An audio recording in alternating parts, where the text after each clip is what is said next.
Hey, Greg. What you thinking about, man? I don't know what you're talking about. I've known you long enough to know when you're thinking about something. Oh, it's nothing. I'm just wondering where everyone is, I guess. Sure that's it? Nothing to do with, like, family, friends, the game?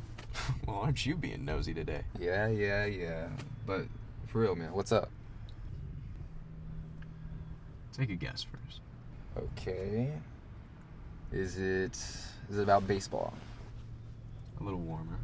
Okay. Is it about our annual tradition of playing this game? Almost there. Okay. Is it about how time is fleeting and our annual tradition to play this game is a desperate grasp at our youth, which is also fleeting? Jeez. No, I guess I'm just thinking about nostalgia. Nostalgia? What do you mean? Well, so we all gather here to play this yearly tradition of baseball, right? Mm-hmm. We all play here. I'm sure for different reasons. I don't know about you, but I don't know.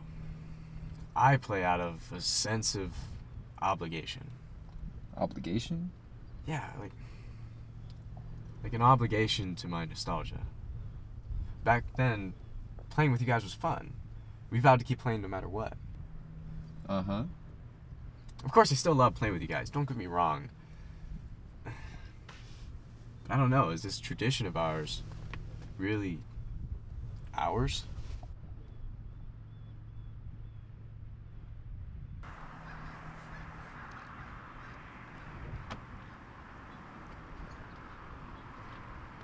I think I know what you're saying. You're saying that tradition is a set system in our lives, and nostalgia is a driving force in that system? Yeah, I guess. Okay, so let me ask you this. What do you feel when you throw a ball? Swing it back. Nostalgia. But that's my point. What's that guy's name? Havelock. According to him, we're conditioned to behave a certain way under circumstances, right? Right. If we have this yearly tradition of playing baseball, can we truly say that it is us playing and not our conditioning? But what about when we made that promise? Is that any example of lack of free will? Maybe, but at that point we were accustomed to playing with each other. That spur-of-the-moment decision could have already been inherent in the system. What system? You know, that whole theory where we're all just cogs in a machine set by some already determined fate or something. But then what about throwing a ball back and forth? Is that because of some unknown force? Good question. I mean, when we repeat things, is it of our own volition? Or is it an unconscious sense of fulfilling a role we've set for ourselves?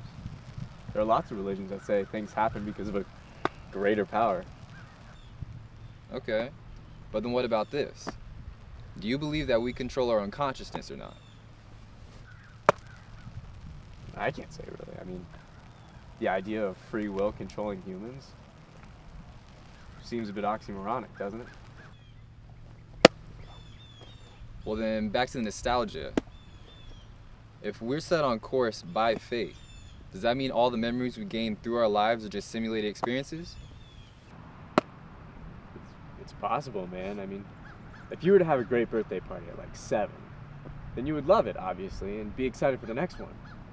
But if you didn't have a great birthday party at 7, but instead at 9, sure, the situations are drastically different, but it would stand the reason that the feelings are still there, and none would be the wiser, so it could have happened in any situation.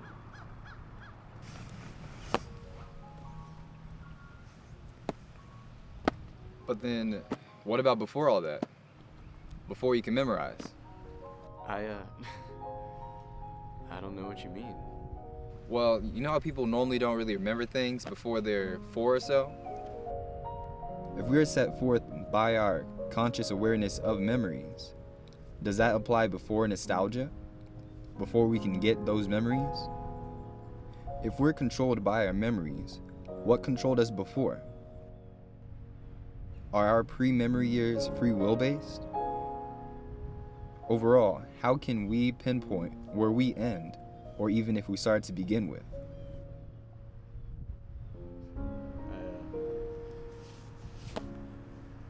I don't know.